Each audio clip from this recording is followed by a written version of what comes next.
श्री राम दोस्तों, माता सीता को बार बार अग्नि परीक्षा क्यों देनी पड़ी? वाल्मीकि रामायण के उत्तरकांड के अनुसार प्रभु श्री राम के दरबार में लव और कुश राम कथा सुनाते हैं। माता सीता के त्याग और तपस्या का वृतांत सुनकर भगवान श्री राम ने अपने विशिष्ट दूत के द्वारा महर्षि वाल्मीकि के पास संदेश भिजवाया कि यदि सीता का चरित्र शुद्ध है और वे आपकी अनुमति ले यहाँ आकर जन समुदाय में अपनी शुद्धता प्रमाणित करे और मेरा कलंक दूर करने के लिए स्तप करे तो मैं उनका स्वागत करूँगा। यह संदेश सुनकर वाल्मीकि माता सीता को लेकर दरबार में उपस्थित हुए। कासाय वस्त्र धारिणी माता सीता की दीनहीन दशा देखकर वहां उपस्थित सभी लोगों का हृदय दुख से भर आया और वे शोक से विकल हो आंसू बहाने लगे। वाल्मीकि बोले, श्री राम, मैं तुम्हें विश्वास दिलाता हूँ कि सीता पवित्र और सती है। लव और कुश आपके ही पुत्र हैं। मैं कभी मिथ्या भाषण नहीं करता। यदि मेरा कथन मिथ्या हो तो मेरी संपूर्ण तपस्या निष्फल हो जाए। मेरी इस साक्षी के साथ सीता समय सब पूर्ण आपको अपनी निर्दोषता का आश्वासन देगी। उसके बाद श्री राम सभी ऋषि मुनियों, देवताओं और उपस्थित जन समूह को लक्ष्य करके बोले, हे मुनि एवं विज्ञ जनों, मुझे महर्षि वाल्मीकि की कथन पर पूर्ण विश्वास है, परंतु यदि सीता समय सबके सामने अपनी शुद्धता का पूर्ण विश्वास दे तो मुझे प्रसन्नता होगी। श्री राम का कथन समाप्त होते ही सीता हाथ जोड़कर नेत्र झुकाकर बोली, मैंने अपने जीवन में यदि श्री रघुनाथ जी के अतिरिक्त कभी किसी दूसरे पुरुष का चिंतन किया हो तो मेरी पवित्रता के परिणाम स्वरूप भगवती पृथ्वी देवी अपनी गोद में मुझे स्थान दे। माता सीता के इस प्रकार शपथ लेते ही पृथ्वी फटी, उसमें से एक सिंहासन निकला। उसी के साथ पृथ्वी अधिष्ठात्री देवी भी दिव्य रूप में प्रकट हुई। उन्होंने दोनों भुजाएं बढ़ाकर स्वागत पूर्वक सीता को उठाया और प्रेम से सिंहासन पर बिठा लिया। देखते ही देखते सीता सहित सिंहासन पृथ्वी में लुप्त हो गया। सारे दर्शक स्तंभ से यह अद्भुत दृश्य देखते रह गए। इस संपूर्ण घटना से श्री राम को बहुत दुख हुआ। उनके नेत्रों में आंसू बहने लगे। वे दुखी होकर बोले, मैं जानता हूँ माँ वसुंधरे, तुम ही सीता की सच्ची माता हो। राजा जनक ने हल जोतते हुए तुमसे ही सीता को पाया था, परंतु तुम मेरी सीता को मुझे लौटा दो या मुझे भी अपनी गोद में संभालो।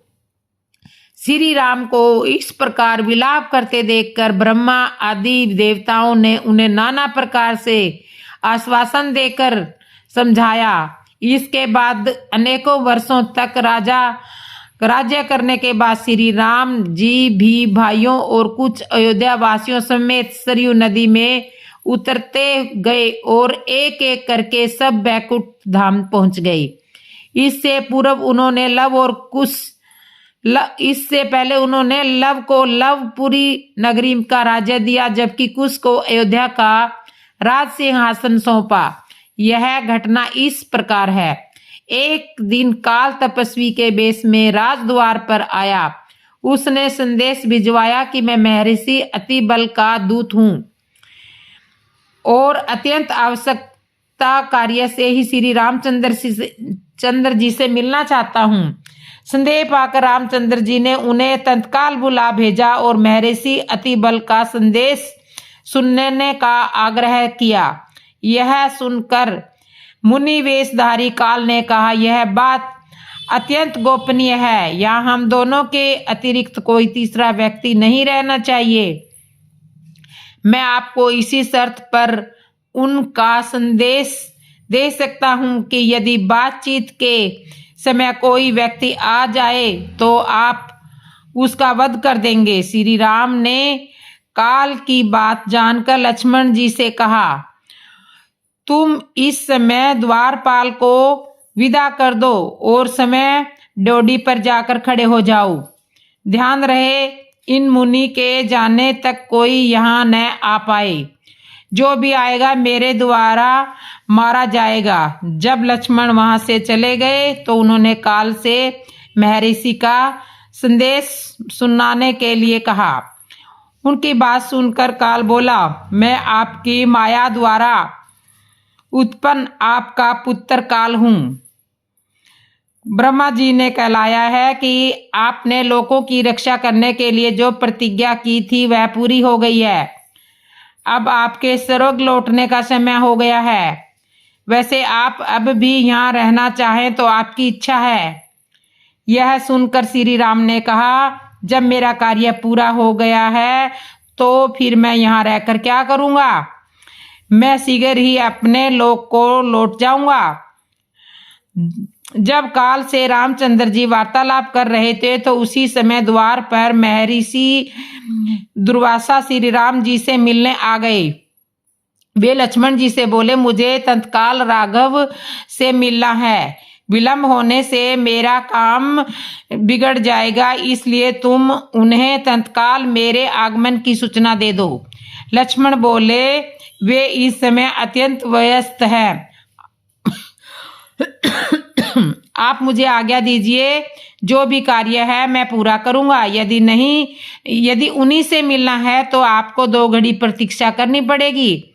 यह सुनते ही मुनि दुर्वासा का मुख क्रोध से तमतमा गया और बोले, तुम अभी जाकर राघव को मेरे आने की सूचना दो। यदि तुम विलंब करोगे तो मैं श्राप देकर समस्त रघुकुल और अयोध्या को अभी इसी क्षण भस्म कर दूंगा। ऋषि के क्रोध युक्त वचन सुनकर लक्ष्मण सोचने लगे, चाहे मेरी मृत्यु हो जाए, रघुकुल का विनाश नहीं होना चाहिए। यह सोचकर उन्होंने रघुनाथ जी के पास जाकर दुर्वासा के आगमन का समाचार जा सुनाया। रामचंद्र जी काल को विदा कर महर्षि दुर्वासा के पास पहुंचे।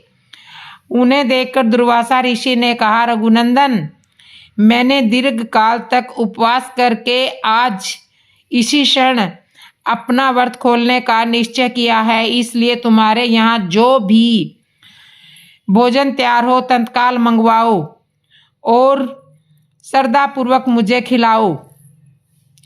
श्री रामचंद्र जी ने उन्हें सब प्रकार से संतुष्ट कर विदा किया। फिर वे काल को दिए गए वचन को स्मरण कर दुखी हो गए। राम दुखी देख लक्ष्मण बोले, प्रभु, यह तो काल की गति है। आप दुखी ना हो और निश्चित होकर मेरा वध कर कीजिए, अपनी प्रतिज्ञा पूरी करें। लक्ष्मण की बात सुनकर उन्होंने गुरु वशिष्ठ तथा मंत्रियों को बुलाकर उन्हें संपूर्ण वृत्तांत सुनाया। यह सुनकर वशिष्ठ जी बोले, राघव, आप सबको शीघ्र ही यह संसार त्याग कर अपने अपने लोगों को जाना है। इसलिए इसमें कोई दुख की बात नहीं है। आरंभ सीता जी ने कर ही दिया है। सीता के प्रस्थान से हो चुका है, इसलिए आप लक्ष्मण का परित्याग करके अपनी प्रतिज्ञा पूरी करें। प्रतिज्ञा नष्ट होने से धर्म का लोप हो जाता है। साधु पुरुषों का त्याग करना उनके वध करने के समान ही होता है। गुरु वशिष्ठ की सम्मति मानकर श्री राम ने दुखी मन से लक्ष्मण का परित्याग कर दिया। वहां से चलकर लक्ष्मण सरयू नदी के तट पर आए। जल का आमंत्रण कर हाथ जोड़कर प्राण वायु को रोक उन्होंने अपने प्राण विसर्जन कर दिए। इसके बाद श्री राम भी जल समाधि लेने के लिए आतुर हुए और उन्होंने भरत को राज्य सौंपना चाहते थे, लेकिन भरत ने इनकार कर दिया।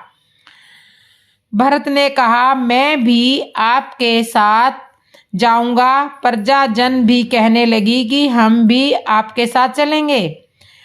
कुछ क्षण विचार करके उन्होंने दक्षिण कौशल का राज्य कुश को और उत्तर कौशल का राज्य लव को सौंपकर उनका अभिषेक किया।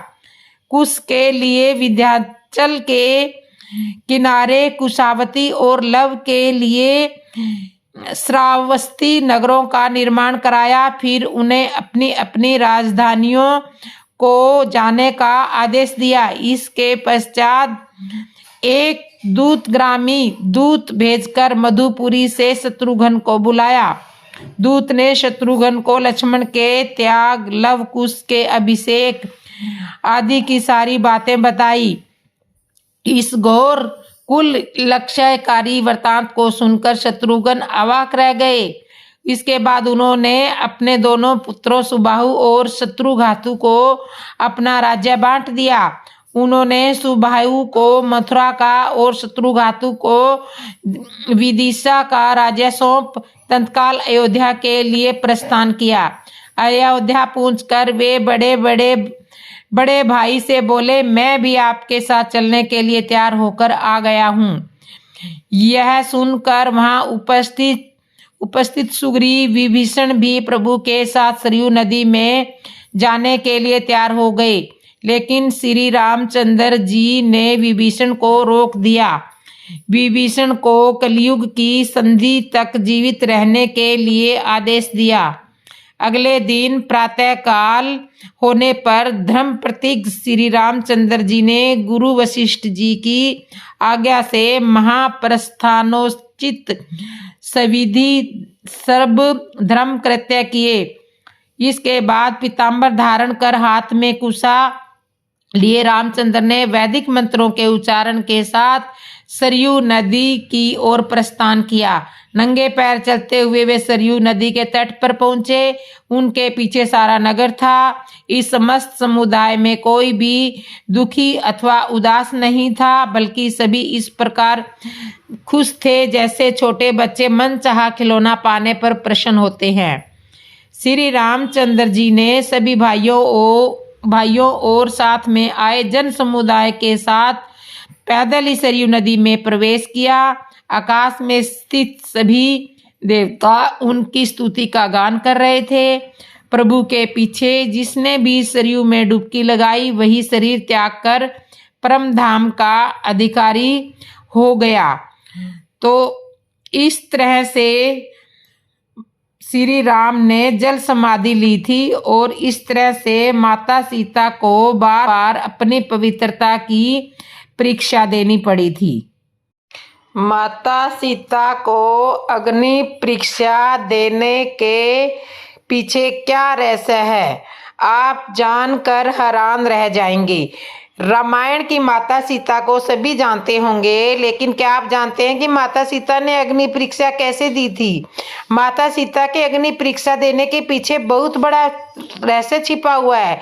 कथाओं के अनुसार असली माता सीता को कोई अग्नि परीक्षा नहीं देनी पड़ी थी। भगवान श्री राम ही थे जो माता सीता के इन दोनों रूपों के बारे में जानते थे, क्योंकि वे उन्हीं के द्वारा रचित थे। माता सीता अग्नि परीक्षा की पूजा करती थी और त्रेता युग में वे ये धारणा थी कि अगर कोई व्यक्ति सच्चा है और तो उसे अग्नि कोई नुकसान नहीं पहुंचा सकती है। इसी वजह से असली माता सीता अग्निदेव की शरण में सुरक्षित हो गई थी और सीता अपहरण से लेकर अग्नि परीक्षा तक के समय में माया की सीता ही थी। रामचरितमानस के अरण्य कांड में दोहा 23 और लंका कांड में दोहा 108 से 119 तक में इस प्रसंग का वर्णन विस्तार से किया गया है। पद्म पुराण के अनुसार रामायण में एक नहीं बल्कि 2 सीता थी, पहली असली और दूसरी माया की सीता। इसकी गाथा के अनुसार एक बार लक्ष्मण जी जब कंदमूल फल लेने के लिए वन को गए हुए थे, तब प्रभु श्री राम ने माता सीता से कहा कि अब मैं नर लीला करूंगा और जब तक मैं राक्षसों का विनाश करूंगा तब तक आप अग्नि में निवास करें। ऐसा कहकर श्री राम ने माता सीता को अग्निदेव के हवाले कर दिया। इसके बाद असली सीता माता जी की जगह माया की सीता माता प्रकट हुई। जब सीता जी का अपहरण हुआ तब वो माया की सीता ही थी। जब युद्ध समाप्त हुआ और राक्षसों का विनाश हो गया तब भगवान श्री राम ने माता सीता को अग्नि परीक्षा के लिए कहा और माया की सीता अग्निकुंड में समा गई। माया की सीता के अग्निकुंड में समाते ही असली माता सीता अग्नि से बाहर आ गई। और इस पूरी अग्नि परीक्षा का सिर्फ एक वही कारण था। श्री राम ने लक्ष्मण को माता सीता की अग्नि परीक्षा लेने का गूढ़ रहस्य बताया था कि रावण के द्वारा सीता हरण करने पर श्रवण मृग के आने से पूर्व ही श्री राम को भविष्य में घटित होने वाली संपूर्ण घटनाक्रम का पता चल गया था। तब उन्होंने सीता से कहा कि अब वह समय आ गया है जब उन्हें इस धरती पर लीला करनी है। इसलिए उन्होंने सीता से अनुरोध किया कि जब तक वे दुष्ट रावण व पापियों का नाश न कर दे तब तक उन्हें अग्निदेव की सुरक्षा में रहना होगा।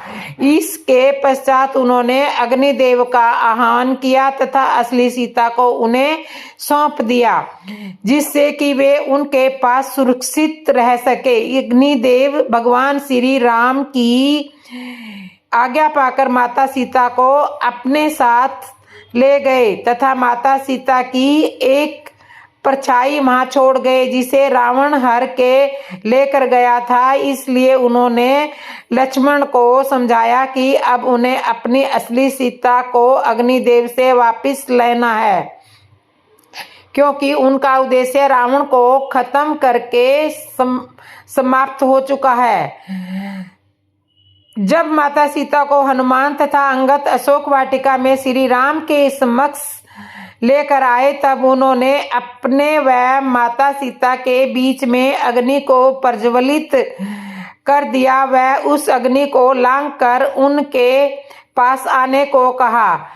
यह आदेश सुनकर माता सीता ने धधकती अग्नि में प्रवेश किया। जैसे ही माता सीता ने धधकती अग्नि में प्रवेश किया वहां अग्निदेव असली सीता माता को लेकर प्रकट हो गए। माता सीता की परछाई उस अग्नि में समा गई तथा अग्निदेव असली सीता माता को लेकर श्री राम के समक्ष आ गए। तब अग्निदेव ने पुनः माता सीता को श्री राम को लौटा दिया था जिसका उल्लेख रामायण में साफ अक्षरों में लिखा है। साथ ही यह घटना संपूर्ण वानर सेना के सामने घटित हुई थी। इसलिए माता सीता को अग्नि परीक्षा देनी पड़ी क्योंकि वो माया की सीता थी। असली सीता अग्निदेव के पास थी। तो ये थी माता सीता की अग्नि परीक्षा का रहस्य। अब बात आती है कि क्या श्री राम को पहले से ही पता था कि वनवास के दौरान कौन कौन से कष्ट आएंगे। आखिर वनवास के वो कौन से कष्ट थे जिनका जिक्र श्री राम ने माँ जानकी से किया था। सुने ये रोचक कथा। पिता दशरथ द्वारा 14 वर्ष के वनवास की आज्ञा स्वीकार करने के बाद भगवान श्री राम ने माँ जानकी से वहां के किन किन कष्टों के बारे में बताया। आखिर वह माता सीता को अपने साथ वन मार्ग में जाने से क्यों मना कर रहे थे। आइए जानते हैं वनवास के दौरान वो कौन से कष्ट थे जो श्री राम पहले से जानते थे। भगवान राम तो अंतर्यामी और नीति के हर गुड़ रहस्यों को जानने वाले परब्रह्मा स्वरूप माने जाते हैं। माँ कैकेयी के राजा दशरथ से वरदान मांगने के बाद जब यह सुनिश्चित हुआ कि श्री राम ही 14 वर्ष के लिए वनवास जाएंगे तब माँ सीता ने भी यह प्रण लिया था कि वह श्री राम जी के साथ वनवास यात्रा में साथ में जाएगी। उन्होंने भी वन मार्ग की यात्रा में श्री राम के साथ जाने की हट लगा ली थी। प्रभु श्री राम भला कैसे अपनी प्राण प्रिय जानकी जी को वन मार्ग में दुखी देख सकते थे। वह अच्छे से जानते थे कि एक वनवासी को किन किन पड़ावों से गुजरना पड़ता है और वहां किस प्रकार के कष्ट और घोर दुख होते हैं। इसलिए उन्होंने माँ सीता को वन मार्ग के दुखों का वृतांत समझाते हुए उन्हें साथ न चलने के लिए कहा। प्रभु श्री राम ने माँ सीता से कहा कि आप राजमहलों में रहें और 14 वर्ष के वनवास में घोर दुख के सिवा और कुछ भी नहीं है। पिता की आज्ञा का पालन करना मेरा परम धर्म है, अतः आप इस वन के कष्टों को जान लीजिए। आज हम आपको वाल्मीकि रामायण के अयोध्या कांड के 28वें सर्ग में श्री राम द्वारा बताए गए वनवास के दुखों का वर्णन बताने जा रही हूँ। आइए जानते हैं प्रभु श्री राम ने 14 वर्ष के वनवास के कष्टों के बारे में क्या कहा है। श्री राम सीता जी से कहते हैं कि वन निवास करने वाले मनुष्य को विभिन्न प्रकार के कष्ट भोगने पड़ते हैं। मैं उन्हें आपको बताने जा रहा हूँ। पहाड़ों से गिरने वाले झरनों की आवाज से वन की गुफाओं में रहने वाले शेर उन्हें सुनकर दहाड़ने लग जाते हैं। उनकी यह गर्जना सुनना बड़ी दुखदाई है, इसलिए वन का मार्ग कष्टकारी है। वन में कई सारे जंगली पशु मनुष्य को देखते ही उनको अपना शिकार बनाने का प्रयास करते हैं, इसलिए वन का मार्ग इतना सरल नहीं है और वह घोर दुखों से भरा हुआ है। वन के मार्ग में अनेक प्रकार की नदियां हैं, उनमें ग्रह करते हैं। उन नदियों में कीचड़ अधिक होने के कारण उन्हें पार करना बहुत कठिन है। वहाँ जंगली हाथी भी होते हैं। वन का मार्ग सदा कष्टकारी ही होता है। प्रभु श्री राम आगे कहते हैं कि वन के उन भीषण जंगलों के रास्तों में कांटों भरी लताएं होती हैं। जंगली पशु आवाज से गर्जना करते हैं। वहाँ जल पीने के लिए ढूंढना पड़ता है। वन के मार्ग में हर जगह घोर दुख संताप बिखरा हुआ है। एक वनवासी के लिए मन को वश में रखना पड़ता है और पेड़ों से गिरे हुए रूखे सूखे फल फूलों को ही भोजन के रूप में खाकर दिन रात धैर्य रखना पड़ता है। वहाँ घोर दुख होने के सिवा कुछ भी नहीं है। इन सब कष्टों के अलावा प्रभु श्री राम ने आगे बताया कि वनवास करने वाले लोगों को जैसा भोजन मिले वही खाना पड़ता है। वहाँ आंधी और घोर अंधकार, भूख का कष्ट और अन्य भय लगे रहते हैं। इसी के साथ वहाँ निम्न प्रकार के सांप रास्ते में विचरित करते हैं और विष वाले बिच्छू, कीड़े और अन्य कीट पतंगे दुखदायक हैं। वन मार्ग में मनुष्य को इन सारी कष्टों को भोगने के सिवा कुछ भी नहीं है। इसलिए मेरा आपसे निवेदन है कि आप वनवास में चलने की जिद को छोड़ दें। परंतु माँ जानकी ने यह प्रण लिया था कि इन सब के बावजूद भी वह श्री राम जी के साथ वनवास के लिए जाएंगी। इसलिए श्री राम को पहले से ही पता था कि वनवास के रास्ते में क्या क्या कष्ट आने वाले हैं। अब बात आती है कैकेयी ने श्री राम के लिए 14 वर्ष का वनवास ही क्यों मांगा, 13 या 15 का क्यों नहीं मांगा। राजा दशरथ की तीसरी पत्नी कैकेयी भगवान श्री राम से अपने बेटे भरत से भी ज्यादा प्रेम करती थी। उन्हें राम से बहुत आशाएं थी। जब कैकेयी ने भगवान राम से 14 वर्ष 14 वर्ष का वनवास मांगा था, तब सबसे ज्यादा भरत हैरान हुए थे, क्योंकि वह जानते थे कि माता सीता राम से कितना प्यार करती क्योंकि माता कैकेयी राम से कितना प्यार करती है। माता कैकेयी अर्थात जानती है वो नारी युद्ध भूमि में दशरथ के प्राण बचाने के लिए अपना हाथ रथ के धुरे पे लगा सकती है। रथ संचालन की कला में दक्ष है, वह राजनैतिक परिस्थितियों से अनजान कैसे रह सकती है। कैकेयी चाहती थी कि मेरे राम का पावन यश 14 यूनों में फैल जाए, और यह बिना तप और बिना रावण वध के संभव ही नहीं हो सकता। कैकेयी जानती थी कि अगर राम अयोध्या के राजा बन गए तो रावण का वध नहीं कर पाएंगे, इसके लिए वन में तप जरूरी था। कैकेयी चाहती थी कि राम केवल अयोध्या के ही सम्राट न बन कर रह जाएं, वह विश्व के समस्त प्राणियों के हृदय में सम्राट बने। उसके लिए राम को अपनी साधित शोधित इंद्रियों तथा अंतकरण को तप के द्वारा सिद्ध करना होगा। इसीलिए रानी कैकेयी ने राजा दशरथ से भगवान राम के लिए 14 वर्ष का वनवास मांगा था। लेकिन आपको जानकर हैरानी होगी कि देवताओं ने कैकेयी से यह काम करवाया था। इसके पीछे एक रोचक कथा है। एक रात जब माता कैकेयी सोती है तो उनके स्वप्न में धेनु, सूर, संत, वीरप सब एक साथ हाथ जोड़ के आते हैं और उनसे कहते हैं कि माता कैकेयी हम सब आपकी शरण में है। महाराजा दशरथ की बुद्धि जड़ हो गई है, तभी तो राम को राजा का पद दे रहे हैं। अगर प्रभु राजगद्दी पर बैठ गए तो उनके अवतार लेने का मूल कारण ही नष्ट हो जाएगा। माता, संपूर्ण पृथ्वी पर सिर्फ आप में ही ये साहस है कि आप राम से जुड़े अपयश का विष पी सकती हैं।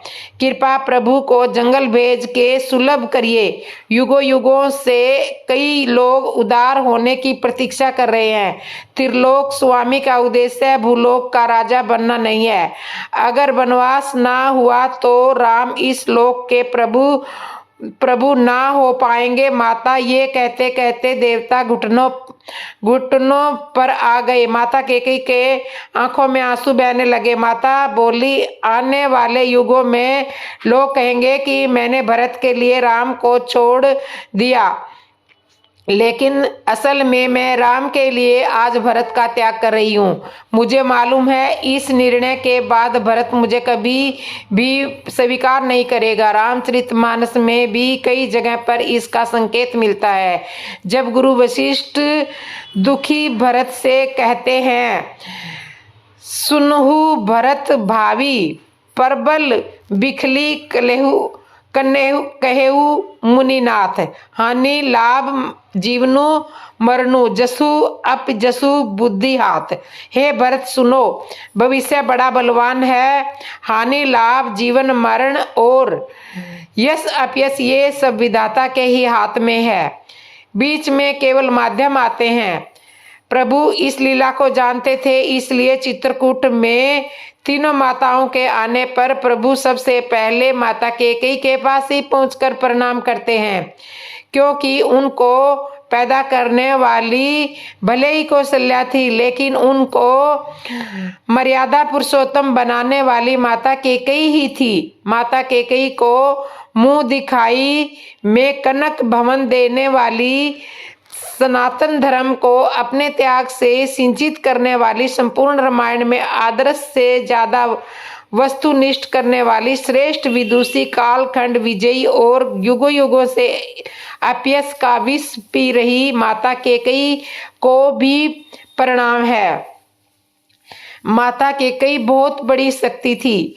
तो इस तरह से कैकेयी ने राम के लिए 14 वर्ष का वनवास मांगा था, 13 वर्ष का या 15 वर्ष का नहीं मांगा। माता कैकेयी राम से बहुत प्यार करती थी। लक्ष्मण ने शूर्पणखा की नाक ही क्यों काटी थी? जनमानस में शूर्पणखा की छवि राक्षसी होने, कामी होने, निर्ममता से नरसंहार करने की होने से यह घृणा की दृष्टि से देखी जाती है।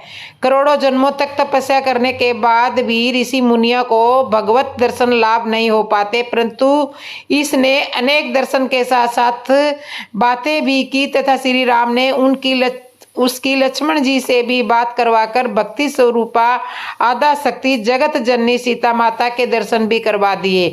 एक जिज्ञासा बनी रहती है कि आखिर शूर्पणखा ने ऐसा कौन सा पुण्य किया था जिससे उसे यह सौभाग्य प्राप्त हुआ।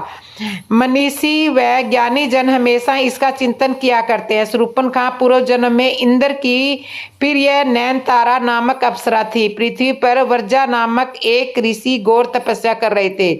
तब नैनतारा पर प्रसन्न होने के कारण ऋषि की तपस्या भंग करने हेतु इंद्र ने इसे ही पृथ्वी पर भेजा, परंतु ब्रिजा ऋषि की तपस्या भंग होने पर उन्होंने इसे राक्षसी होने का श्राप दिया। ऋषि से क्षमा याचना करने पर ब्रिजा ऋषि ने उनसे कहा कि राक्षस जन्म में ही तुझे प्रभु के दर्शन होंगे। नैनतारा ने मन में संकल्प किया कि यदि भगवान के दर्शन होंगे तो मैं उन्हें प्राप्त कर लूंगी, परंतु ऐसा नहीं हुआ। तब वही अप्सरा देह त्यागने के बाद शूर्पणखा राक्षसी बनी। भगवान को प्राप्त करने की धुन में अगले जन्म में शूर्पणखा मथुरा नगरी में कुब्जा बनकर पैदा हुई और भगवान कृष्ण को प्राप्त किया तथा इसके स्पर्श से पुनः नैनतारा के रूप लावण्य को प्राप्त कर पाई। गोस्वामी जी के साथ पूर्व जन्म में शूर्पणखा ऐनी अर्थात सर्पणी थी तथा शेष जी की पत्नी थी तथा लक्ष्मण जी पूर्व जन्म में शेष जी सर्प थे। यथा अहि कुमार मोर लघु भ्राता अहि, तो अर्थात वर्तमान में पत्नी से रहित है। तभी श्री रामचंद्र जी ने शूर्पणखा को लक्ष्मण जी के पास भेजा, क्योंकि दोनों पूर्व जन्म में पति पत्नी थे।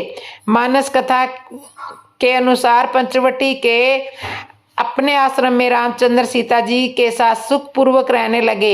एक दिन जब राम और लक्ष्मण वार्तालाप कर रहे थे तो वहां पर रावण की बहन शूर्पणखा नामक राक्षसी पहुंची। वह राम के तेजस्वी मुख मंडल नैन कमल नैन तथा नीला लाबुज शरीर की क्रांति को देखकर चकित रह गई। राम का मुख सुंदर था किंतु शूर्पणखा का मुख अत्यंत कुरूप था। राम का कटी प्रवेश एवं उदर शीर्ण था किंतु शूर्पणखा बेडोर लंबे पेट वाली थी। राम के नेत्र विशाल और मनोहर थे परंतु शूर्पणखा की आंखें कुरूप तथा डरावनी थी। राम की वाणी मधुर थी किंतु शूर्पणखा भैरवनाथ करने वाली थी। राम का रूप मनोहर था किंतु शूर्पणखा का रूप वित्स्य और विकराल था। उन्हें देखकर उनके हृदय में वासना का भाव जागृत हो उठा।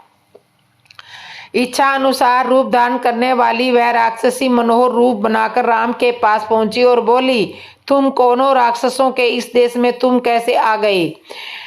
तुम्हारा वेश तो तपस्वियों जैसा लग रहा है किंतु हाथों में धनुष बाण भी है, साथ में स्त्री भी है। ये बातें परस्पर विरोधी है, तुम मुझे अपना परिचय दो। राम ने सरल भाव से कहा, हे देवी, मैं अयोध्या के चक्रवर्ती नरेश महाराज दशरथ का ज्येष्ठ पुत्र राम हूँ। मेरे साथ मेरा छोटा भाई लक्ष्मण है और जनकपुरी के महाराज जनक की राजकुमारी तथा मेरी पत्नी सीता है।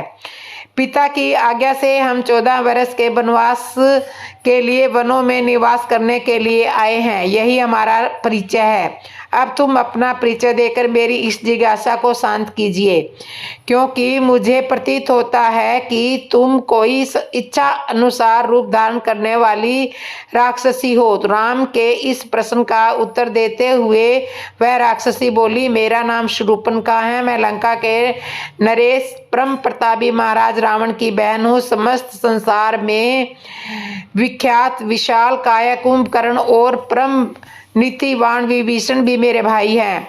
ये सब लंका में निवास करते हैं। पंचवटी के स्वामी अत्यंत पराक्रमी खैर और दूषण भी मेरे भाई हैं। संसार में शायद ही कोई वीर ऐसा होगा जो रावण के समान इतनी शक्ति वाला होगा। रावण कोई शक्ति वाला होगा। पंचवटी के स्वामी अत्यंत पराक्रमी खैर और दूषण भी मेरे भाई है। संसार में शायद ही कोई वीर ऐसा होगा जो इन दोनों भाइयों के साथ समर भूमि में युद्ध करके उन्हें पराजित कर सके। मैं सर्व प्रकार से संपन्न हूँ और अपनी इच्छा तथा शक्ति से समस्त लोकों में विचरण करती हूँ। यह तुम्हारी पत्नी सीता मेरी दृष्टि में कुरूप, ओछी, विकृत मानवी है और तुम्हारे योग्य नहीं है। अतः तुम मेरे पति बन जाओ, मैं ही तुम्हारे अनुरूप हूँ। इस अबला सीता को लेकर तुम क्या करोगे? तुम्हारी भार्या बनने के पश्चात मैं तुम्हारे भाई और सीता को खा जाऊंगी और तुम्हारे साथ विचरण करूंगी। उसके प्रस्ताव के उत्तर में राम मुस्कुराते हुए बोले, भद्रे, तुम देख ही रही हो कि मैं विवाहित हूँ और मेरी पत्नी मेरे साथ है। हाँ, मेरा भाई लक्ष्मण यहाँ अकेला है। वह सुंदर, शीलवान और बल पराक्रम से संपन्न है। यदि तुम चाहो तो उसे सहमत करके उससे विवाह कर सकती हो। राम का उत्तर सुनकर शूर्पणखा ने लक्ष्मण के पास जाकर कहा, हे राजकुमार, तुम सुंदर हो और मैं युवा हूँ। तुम्हारे इस सुंदर रूप के योग्य मैं ही हूँ, अतः मैं ही तुम्हारी परम सुंदरी भार्या हो सकती हूँ। मुझे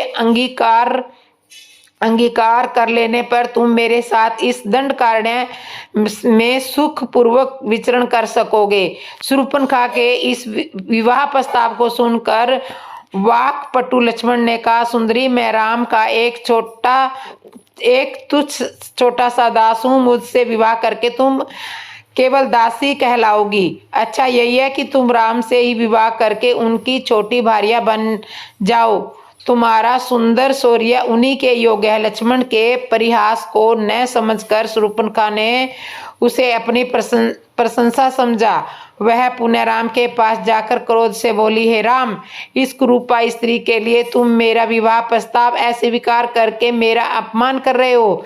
इसलिए पहले मैं इसे ही मारकर समाप्त कर देती हूँ, फिर तुम्हारे साथ विवाह करके मैं अपना जीवन आनंद पूर्वक व्यतीत करूंगी। इतना कहकर प्रचंड क्रोध करती हुई शूर्पणखा विद्युत वेग से सीता पर झपटी। राम ने उसके इस आक्रमण को बलपूर्वक रोका और लक्ष्मण से बोले, हे वीर, इस दुष्ट राक्षसी से अधिक वाद विवाद करना या इसके साथ हास्य विनोद करना उचित नहीं है। इसने तो जानकी की हत्या ही कर दी होती। तुम्हें इस कुरूपा और कुटला राक्षसी को उसके किसी अंग से विहीन कर देना चाहिए। राम की आज्ञा पाते ही लक्ष्मण ने तत्काल खड्ग निकाला और दुष्टा शूर्पणखा के कान नाक काट डाले। शूर्पणखा भगवान को डायरेक्ट पाना चाहती थी, जबकि भगवान को पाने के लिए वैराग्य भक्ति का होना जरूरी है। इसलिए श्री राम ने शूर्पणखा को लक्ष्मण जी के पास भेजा था, जो वैराग्य स्वरूप है। लेकिन शूर्पणखा की समझ में नहीं आया। फिर वह पुनः भेजा, समझ में नहीं आया, फिर पुनः भेजा। फिर माता सीता को भक्ति स्वरूप है, उनको मारना चाहा, तब लक्ष्मण जी ने नाक कान काट दिए। पीड़ा और घोर अपमान के कारण रोती हुई शूर्पणखा अपने भाइयों खैर दूषण के पास पहुंची और घोर चित्कार करके उनके सामने गिर पड़ी। तो इस तरह से लक्ष्मण ने शूर्पणखा के कान और नाक काटे। श्री राम के पैरों में कांटे कंकर न चुभे, इसलिए भोलेनाथ ने क्या काम किया श्री राम के लिए। श्री राम जी 14 वर्ष के वनवास काल के दौरान जब जाबाली ऋषि से मिलने गुप्त रूप से नर्मदा नदी के तट पर आए, उस समय वह स्थान पर्वतों से घिरा हुआ था। रास्ते में भगवान शंकर भी उनसे मिलने को आतुर थे, लेकिन भगवान और भगत के बीच में नहीं आ रहे थे। भगवान राम के पैरों को कंकर न चुभे, इसके लिए शंकर जी ने छोटे छोटे कंकरों को गोलाकार कर दिया। इसलिए कंकर में शंकर बोला जाता है। जब प्रभु श्री राम रेवा तट पर पहुंचे तो गुफा से नर्मदा का जल बह रहा था। राम वहीं रुके और बालू इकट्ठी कर शिवलिंग बनाया और 1 माह तक उसका नर्मदा के जल से अभिषेक करते रहे। आखिरी दिन लिंग के स्थान अभिषेक करते रहे। आखिरी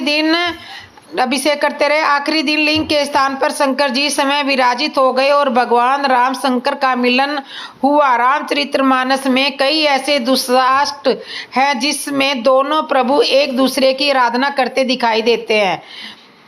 प्रभु राम जिस समय लंका पर चढ़ाई की तैयारी कर रहे थे और समुद्र पर सेतु का काम चल रहा था, उस समय भी प्रभु राम के मन में भोलेनाथ की भक्ति हिलोरे मारने लगी। मानस के मुताबिक प्रभु राम ने कहा, यहाँ की भूमि परम रमणीय और उत्तम है, इसकी असीम महिमा वर्णन नहीं की जा सकती। मैं यहाँ शिवलिंग की स्थापना करूँगा, मेरे हृदय में यह महान संकल्प है।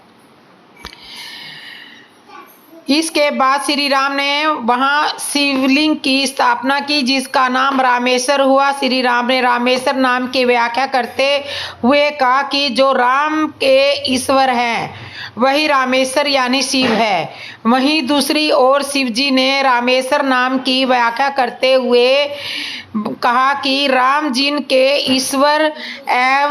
ईश्वर वह रामेश्वर है। जब दोनों ही भगवान एक दूसरे को अपना स्वामी मानते हैं तो फिर एक की पूजा से दूसरे का प्रसन्न होना स्वाभाविक है। भगवान शिव केवल अपने आराध्य राम की सेवा की खातिर ही हनुमान जी के रूप में अवतरित हुए और साबित कर दिखाया कि तीनों लोकों में उनसे बड़ा राम भक्त दूसरा कोई नहीं है। इसलिए सावन में यदि भोलेनाथ की प्रसन्नता प्राप्त करनी है तो उनके साथ राम यानी उनके आराध्य को किसी न किसी रूप में जोड़ दीजिए। भगवान रामेश्वर आवश्यक प्रसन्न होंगे। एक बात स्पष्ट रूप से समझनी चाहिए कि महादेव और श्री राम दोनों अभिन्न हैं, इसलिए किसी एक की पूजा और दूसरे का निरादर कति असंभव नहीं है। संभव नहीं है। यदि कोई श्री राम का द्रोही है लेकिन शिव उपासक है, या फिर राम का उपासक है किंतु शिव द्रोही है, तो ऐसे व्यक्ति को उपासना का फल तो दूर नरक में जाने की बात कही गई है। शंकर प्रिय मन द्रोही शिव द्रोही मम दास। तो इस तरह से श्री राम को पैरों में न चुभे कंकर, इसलिए भोलेनाथ ने कंकरों को गोल कर दिया था। कैसे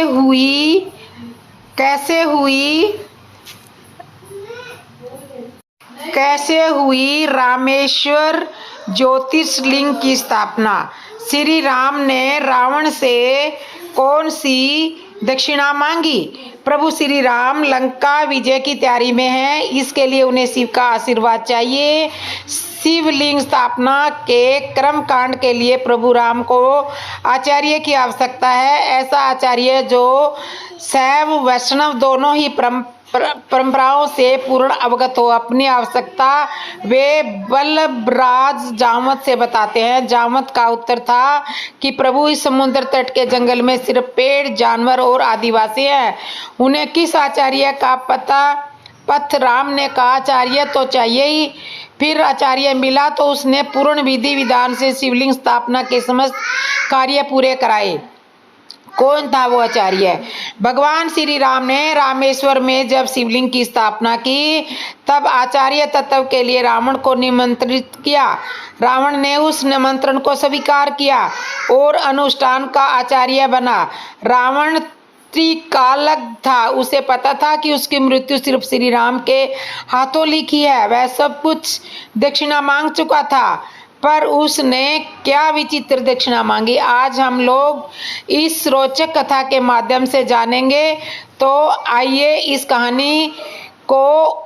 कहानी के माध्यम से मैं आपको बताती हूँ कि रावण ने कौन सी दक्षिणा मांगी थी। रावण से कैसे करें आग्रह? प्रभु श्री राम की आज्ञा थी, जामवंत मनन करते रहे। आचार्य के लिए जो नाम उनके ज्ञान में था उसकी स्वीकृति सहमति की बात दूर, उससे आग्रह को लेकर भी मन में दुविधा थी। यह दुविधा क्यों थी?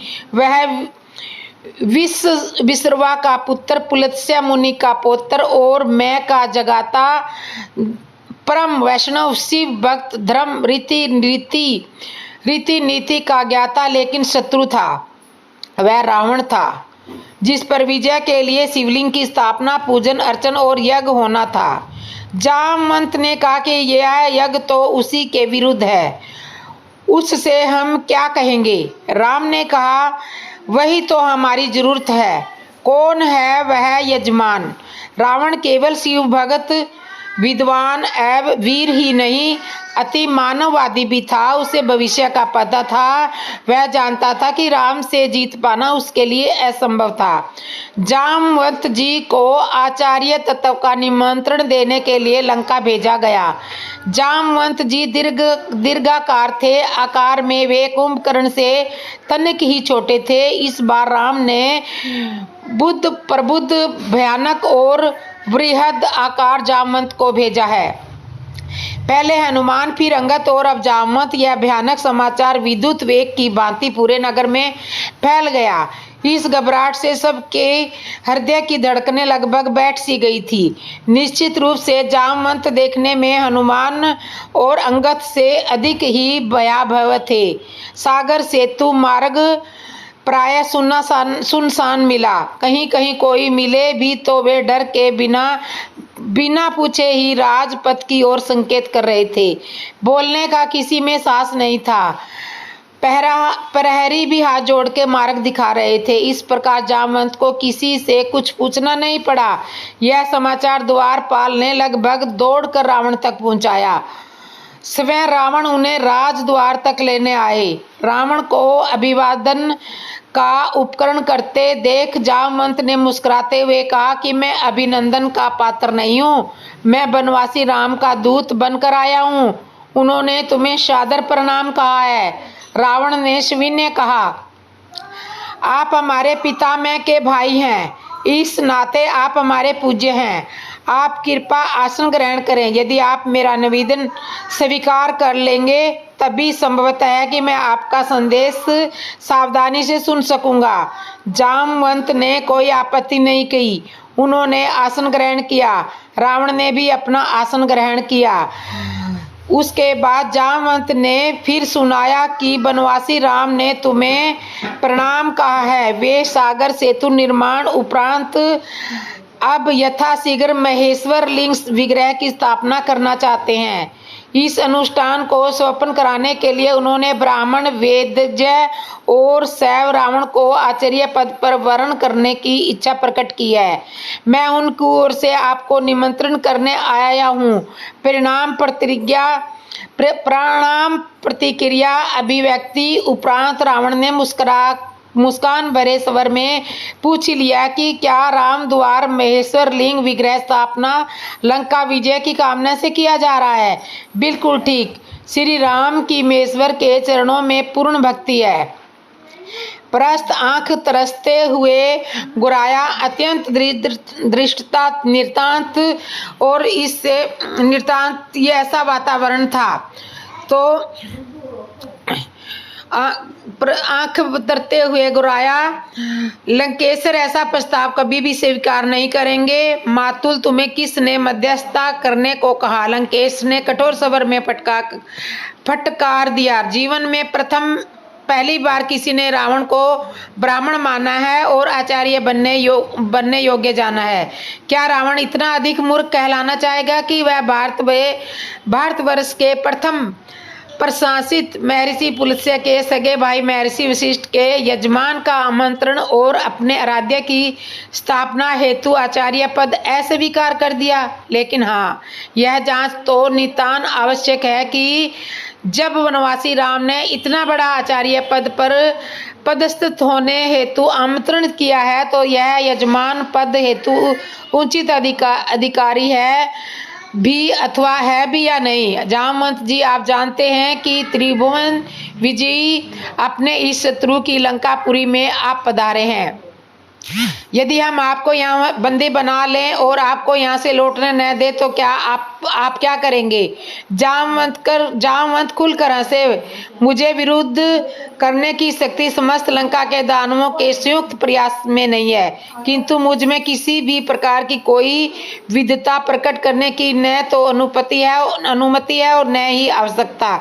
ध्यान रहे, मैं अभी एक ऐसे उपकरण के साथ यहाँ विद्वान हूँ जिसके माध्यम से धनुषधारी लक्ष्मण यह दृश्य वार्ता स्पष्ट रूप से देख सुन रहे हैं। जब मैं यहाँ से चलने लगा था तभी धनु वीर लक्ष्मण वीरासन में बैठे हुए हैं। उन्होंने आचमन करके अपने त्रोण से पाशुपत अस्त्र निकालकर संधान कर लिया है और मुझसे कहा है कि जामवंत रावण से कह देना कि यदि आप में से किसी ने भी मेरा विरोध प्रकट करने की चेष्टा की है तो यह पशुपात्र अस्त्र समस्त दानव कुल के संहार को संकल्प लेकर तुरंत छूट जाएगा। इस कारण भलाई इसी में है कि आप मुझे अलिम्ब वांछित प्रत्युत्तर के साथ कुशल और आदर सहित धनुष द्रव लक्ष्मण के दृष्टिपथ पर वापस पहुंचने की व्यवस्था करें। उपस्थित दानव गण भयभीत हो गए। प्रहस्त का शरीर पसीने में लथपथ हो गया। लंकेश तक कांप उठे। पाशुपता अस्त्र महेश्वर का यह अमोघ अस्त्र जो सृष्टि में एक साथ दो धनुवर प्रयोग ही नहीं कर सकते, अब भले ही वह रावण मेघनाथ के त्रोण में भी हो। जब लक्ष्मण ने उसे संस्थान स्थिति में ला ही दिया है तब समय भगवान शिव भी अब उसे उठा नहीं सकते, उसका तो कोई प्रतिकार है ही नहीं। रावण ने अपने आप को संभाल कर कहा, आप पधारे यजमान उचित अधिकारी है, उसे अपने दूत को संरक्षण देना आता है। राम से कहिएगा कि मैंने उनका आचार्य तत्व स्वीकार कर लिया है। आचार्य की भूमिका में लंकेश्वर। जामवंत को विदा करने के तत्काल उपरांत लंकेश ने सेवकों को आवश्यक सामग्री संग्रह करने हेतु आदेश दिया और समय अशोक वाटिका पहुंचे तो आवश्यक उपकरण यजमान उपलब्ध न कर सके जुटाना आचार्य का परम कर्तव्य होता है। रावण जानता है कि वनवासी राम के पास क्या है और क्या होना चाहिए। अशोक उद्यान पहुंचते ही रावण ने सीता से कहा कि राम लंका विजय की कामना हेतु समुद्र तट पर महेश्वर लिंग विग्रह की स्थापना करने जा रहे हैं और रावण को आचार्य वर्ण किया है। यजमान का अनुष्ठान पूर्ण हो यह दायित्व आचार्य का भी होता है। तुम्हें विदित है कि अर्धांगिनी के बिना गृहस्थ के सभी अनुष्ठान अपूर्ण रहते हैं। विमान आ रहा है, उस पर तुम बैठ जाना। ध्यान रहे कि तुम वहाँ भी रावण के अधीन ही रहोगी। अनुष्ठान समापन उपरांत यहाँ आने के लिए विमान पर पुनः बैठ जाना। स्वामी का आचार्य अर्थात समय का आचार्य यह जानकी जी ने दोनों हाथ जोड़कर मस्तक झुका दिया। स्वस्थ कंठ से सौभाग्यवती हो ऐसा आशीर्वाद रावण ने माता सीता को दिया। स्वामी का आचार्य जोड़कर मस्तक झुका दिया। स्वस्थ कंठ से सौभाग्यवती भव कहते हुए रावण ने दोनों हाथ जोड़कर भरपूर आशीर्वाद दिया। सीता और अन्य आवश्यक उपकरण सहित रावण आकाश मार्ग से समुद्र तट पर उतरा। आदेश मिलने पर आना कहकर सीता को उसने विमान में ही छोड़ा और समय राम के सम्मुख पहुंचा। जामवंत से आदेश पाकर भाई मित्र और सेना सहित श्री राम स्वागत सत्कार हेतु पहले से ही तत्पर थे। सम्मुख होते ही बनवासी श्री राम आचार्य दशग्रीव को हाथ जोड़कर प्रणाम किया। दीर्घायु भव, लंकाई विजयी भव। दशग्रीव के आशीर्वाद वचन के शब्द ने सबको चौंका दिया। सुग्रीव ही नहीं विभीषण भी ने भी उनसे उपेक्षा कर दी। भूमि जैसे वे वहाँ हो ही नहीं, बिना सीता के यज्ञ कैसे हो। भूमि शोधन के उपरांत रावणाचार्य ने कहा कि यजमान अर्धांगिनी कहाँ है, उन्हें यथाशक्ति आसन दे। श्री राम ने मस्तक झुकाते हुए हाथ जोड़कर अत्यंत विनम्र स्वर से प्रार्थना की कि यदि यजमान असमर्थ हो तो योगाचार्य सर्वोत्कृष्ट विकल्प के अभाव में अन्य समक्ष विकल्प से भी तो अनुष्ठान संपादन कर सकते हैं। आवश्यक किंतु अन्य विकल्प के अभाव में ऐसा संभव है, प्रमुख विकल्प के अभाव में नहीं। यदि तुम अविवाहित विधुर अथवा परिवर्तक होते तो संभव था। इन सब के अतिरिक्त तुम सन्यासी भी नहीं हो और पत्नीहीन वानर वानरप्रस्थ का भी तुमने व्रत नहीं किया है। इन परिस्थितियों में पत्नी रहित अनुष्ठान तुम कैसे कर सकते हो? कोई उपाय? आचार्य आवश्यक साधन उपकरण अनुष्ठान उपरांत वापस ले जाते हैं। स्वीकार हो तो किसी को भेज दो। सागर शनि कष्ट पुष्पक विमान में यजमान पत्नी विराजमान है। श्री राम ने हाथ जोड़कर मस्तक झुकाते हुए मौन भाव से इस सर्वश्रेष्ठ युक्ति को स्वीकार कर लिया। श्री राम देश के परिपालन में विभीषण मंत्रियों सहित पुष्पक विमान तक गए और सीता सहित लौटे। अर्ध यजमान के पार्श्व में बैठो। अर्ध यजमान आचार्य के इस आदेश का वैदेही ने पालन किया। गणपति पूजन, कलश स्थापना और नवग्रह पूजन उपरांत आचार्य ने पूछा, लिंग विग्रह? यजमान ने निवेदन किया कि उसे लेने गत रात्रि के प्रथम पहर से हनुमान पुत्र कैलाश पर्वत गए हैं, अभी तक लौटे नहीं हैं, आते ही होंगे। आचार्य ने आदेश दे दिया कि विलंब नहीं किया जा सकता, उत्तम मुहूर्त उपस्थित है, इसलिए अविलंब यजमान पत्नी बालुका लिंग विग्रह समय बना लें। जनक नंदिनी ने समय के कर कमलों से समुद्र तट की आदर रेणुकाओं से आचार्य के निर्देश अनुसार यथेष्ट लिंग विग्रह की निर्मिति की।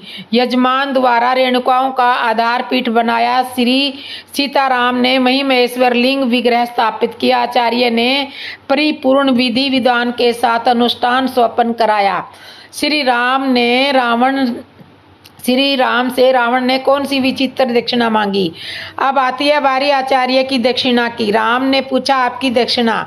पुण्य एक बार सभी को चौंकाया। आचार्य ने शब्दों ने, घबराओ नहीं यजमान, शरणपुरी के स्वामी की दक्षिणा संपत्ति नहीं हो सकती। आचार्य जानते हैं कि उनका यजमान वर्तमान में वनवासी है, लेकिन फिर भी राम अपने आचार्य को जो भी मांग हो उसे पूर्ण करने की प्रतिज्ञा करता है।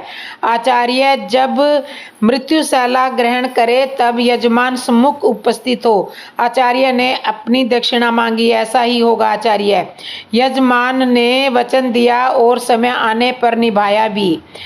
रघुकुल रीत सदा चली आई, प्राण जाए पर वचन ना जाए। यह दृश्य वार्ता देख सुनकर सभी ने उपस्थित समस्त जन समुदाय के नैनाभिराम प्रेमाश्रु जल से भर गए। सभी ने एक साथ एक स्वर से सच्ची श्रद्धा के साथ इस अद्भुत आचार्य को प्रणाम किया।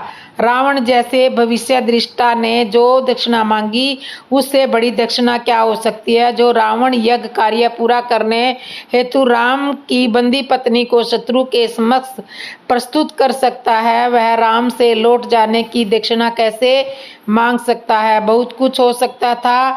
काश राम को वनवास न होता, काश सीता वन न जाती, किंतु ये धरती तो है ही पाप भुगतने वालों के लिए, और जो यहाँ आया है उसे पाप भुगतने होंगे, और इसलिए रावण जैसा पापी लंका का स्वामी हो तो हो सकता है, देवलोक का नहीं।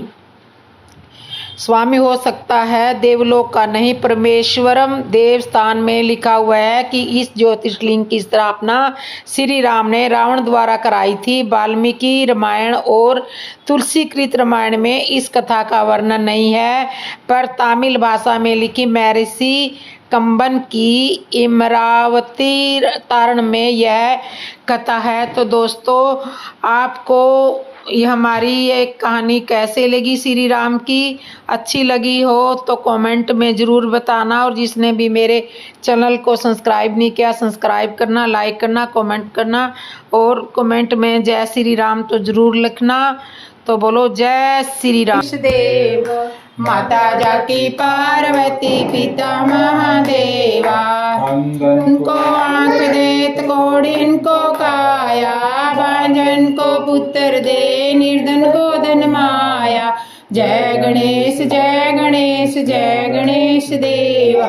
माता जाकी पार्वती पिता महादेवा, चूर श्याम शरण आए सफल कीजिए सेवा। जय गणेश जय गणेश जय गणेश देवा। माता जाकी पार्वती पिता महादेवा, इनकी लाज रखो शंभु सुतवारी, कामना को पूरा करो जाऊं बलिहारी।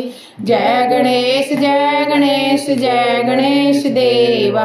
माता जाकी पार्वती पिता महादेवा। श्री महाराज की जय हो। ये कौन सी काटी है? जय लक्ष्मी माता, तुम्हें को निश दिन जावत, मैया जी को सदा मैं नावत।